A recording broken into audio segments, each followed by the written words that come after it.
March 4, 2023, sa bayan ng Pamplona, Negros Oriental.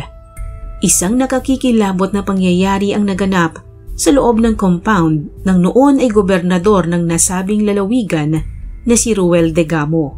10 katao ang namatay, kabilang ang target na si Degamo, habang sila ay namamahagi ng tulong para sa pamayanan o yung programang kung tawagin ay 4Ps o Pantawid Pamilyang Pilipino Program. Isang grupo ng kalalakihan na pawang mga ex-military ng bansa ang noon ay sumalakay sa compound ng gobernador bandang alas 9:36 ng umaga. Walang habas na namarilang mga ito, kaya't maraming sibilyan ang nadamay. Nagtamo si Degamo ng maraming tama ng baril sa iba't ibang bahagi ng kanyang katawan na naging dahilan ng kanyang pagpanaw. Ang malagim na insidenteng ito ay sinasabing may kinalaman sa politika na nagresulta sa pagkakapaslang ng mga nadamay na tao. Sino nga ba ang nasa likod ng madugong pangyayaring ito na ngayon ay isa ng bahagi ng madilim na kasaysayan ng lalawigan ng Negros Oriental? Ano na nga ba ang kinahinatnan ng kasong ito? Alamin natin ang kwento sa likod ng kasong gumulat hindi lamang sa Negros Oriental kundi sa buong bansa na kilala sa tawag na Pamplona Massacre.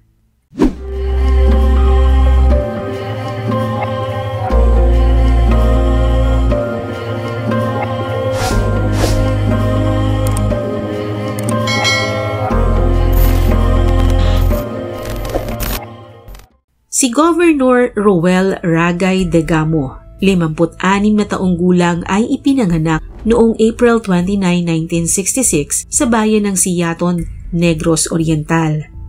Mula siya sa simpleng pamilya o ipagpalagay natin na nasa middle class ang kanilang pamilya. Bata pa lamang ay kinakitaan na siya ng kasipagan sa pag-aaral kaya hindi na nakapagtataka na nakapagtapos siya ng kursong Mechanical Engineering sa Silliman University noong 1989. Sa parehong taon din ay naipasa niya ang licensure examination para sa Mechanical Engineering at mula noon ay naging isa na siyang ganap na engineer. Taong 1991 nang pumasok siya sa National Power Corporation o NAPOCOR.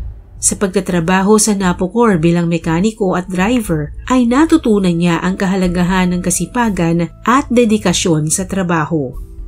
Taong 1998 nang una niyang pasukin ng politika nang mahalal siya bilang konsehal sa kanyang bayang Sinilangan sa Siaton, Negros Oriental.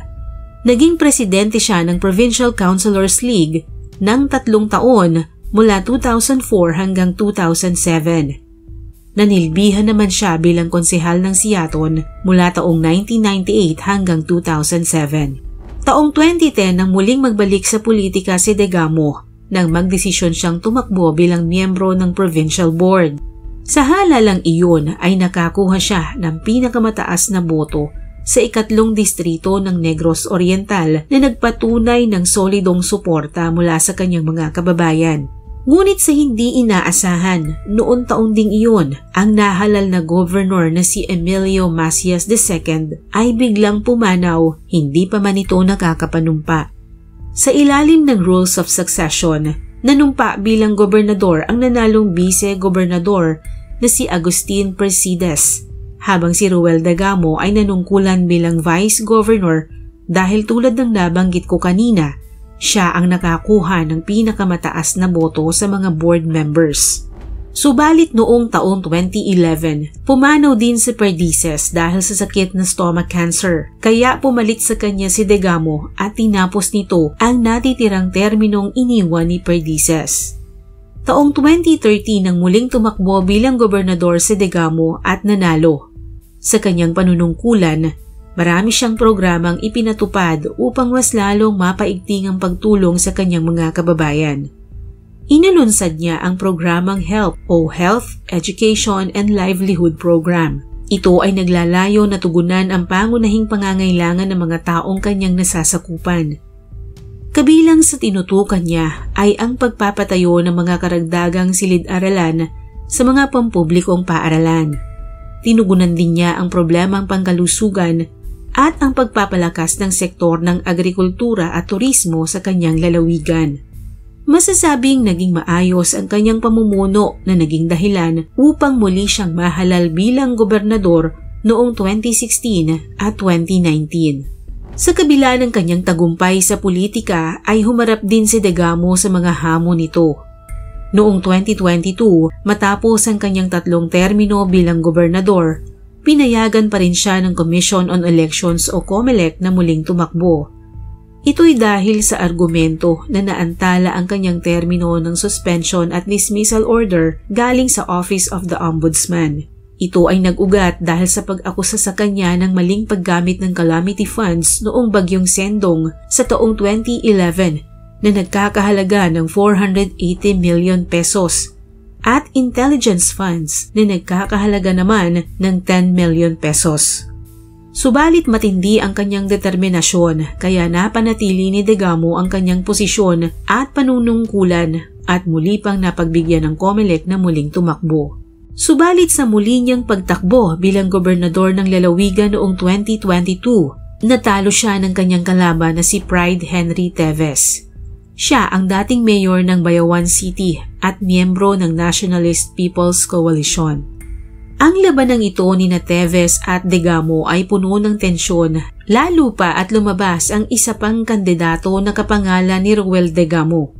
Umapila si Degamo na ideklarang nuisance candidate ang kanyang kapangalan dahil ito'y malinaw na taktika ng kanyang kalaban upang lituhin ang mga botante. Sumang-ayon kay Degamo ang COMELEC subalit hindi natanggal sa balota ang pangalan ng nuisance candidate na si Roel Degamo. Dahilan upang matalo siya ng 20,000 votes sa kalaban niyang si Pride Henry Teves. Dahil dito, umapila si Degamo sa COMELEC, kaya't ang mga botong napunta sa nuisance candidate ay inilipat lahat kay Roel Degamo, dahilan upang lumamang siya sa kalaban na si Pride Henry Teves. Noong October 5, 2022, ay iprinoklamang tunay na nanalo si Degamo at siya'y muling nanumpa bilang gobernador ng lalawigan sa harap ni Pangulong Bongbong Marcos sa Malacanang. Subalit hindi naging madali ang pagtanggap ni Teves sa naging resulta ng eleksyon na nagresulta ng kaguluhan at tensyon sa Negros Oriental. Naghain siya ng reklamo sa Korte Suprema upang questionin ang naging desisyon ng COMELEC. Subalit noong February 14, 2023 ay ibinasura ng Korte Suprema ang petisyon ni Teves at pinagtibay ang desisyon na si Degamo ang tunay na nanalo sa naganap na eleksyon. Muling ipinagpatuloy ni Degamo ang pagseserbisyo publiko sa kabila ng tensyong namamagitan sa kanila ni Teves.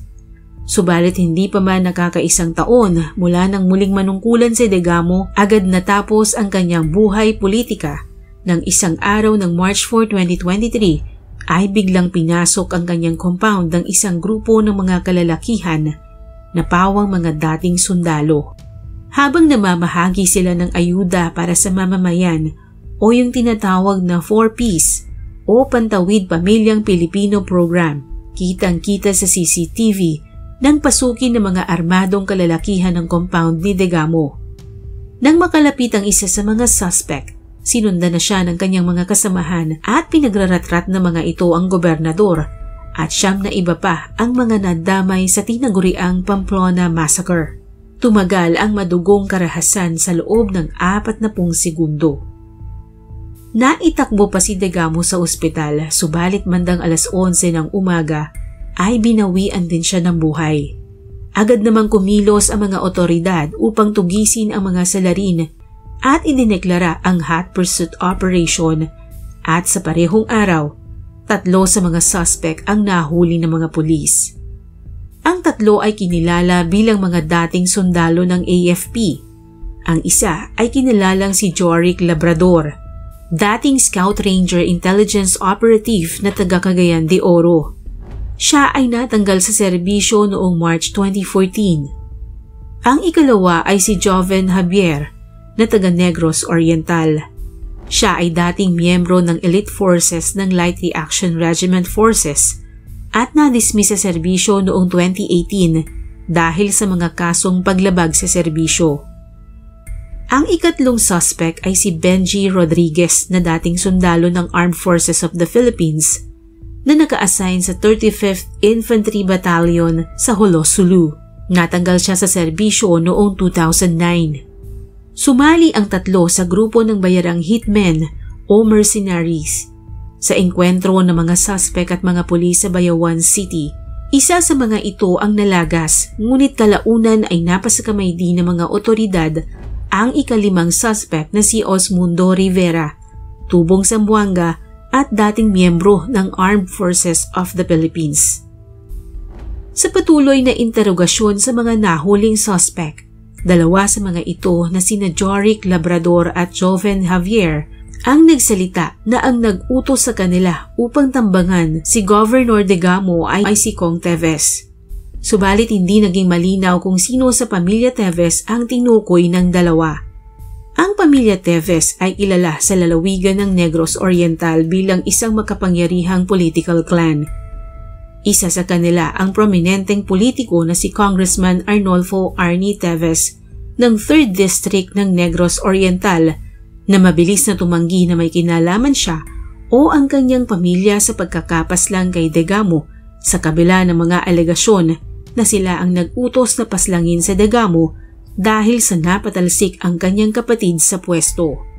Para maprotektahan ang mga kumantang suspect sa krimen, isinailalim sila sa protective custody ng mga otoridad. Sila ang pinakamahalagang testigo laban sa utak ng pagpaslang kay Degamo. Ang mga baril na ginamit sa krimen ay na-recover din ng mga pulis at ang mga ito ay pawang dekalibre at mga tipong ginagamit ng mga tirador. Dahilan upang ipalagay ng mga investigador na malawak ang operasyon ng grupo at konektado sa iba't ibang mga grupo sa iba't ibang bahagi ng Pilipinas. Patuloy ang naging investigasyon sa kaso at iniimbestigahan ang pamilya Teves, lalong-lalo na si Arnolfo Teves Jr. na noon ay nasa ibang bansa nang maganap ang krimen. Ayon sa kanya, walang basihan ang mga akusasyon laban sa kanya dahil wala talaga silang kinalaman sa pagkakapaslang kay Degamo at 9 na iba pang namatay sa insidente. Dahil sa ikinanta na si Arnolfo Teves Jr. bilang mastermind sa madugong krimen, nagsampa ang pamilya Degamo ng kasong multiple murder. Hindi ito hinarap ni Teves at lumabas siya ng bansa, dahilan upang ituring siyang most wanted ng batas. August 2023 ay na-expel si Arnie Teves sa House of Representatives dahil sa mga kasong disorderly conduct at ang patuloy na pag-absent nito sa Kongreso sa kabila ng hindi otorisadong pag-travel sa ibang bansa. Subalit noong 2024 ay nadakip si Arnie Teves sa pakikipagtulungan ng NBI sa opisyales ng Timor-Leste kung saan nakatanggap ng report ang NBI na doon siya nagtatago. Sumailalim si Teves sa house arrest habang idinulog ng gobyerno ng Pilipinas na i-extradite si Teves.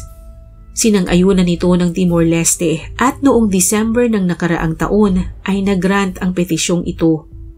Ngunit magpahanggang sa ngayon ay wala pa ring linaw kung kailan siya i-extradite sa Pilipinas upang harapin ang kasong multiple murder laban sa kanya.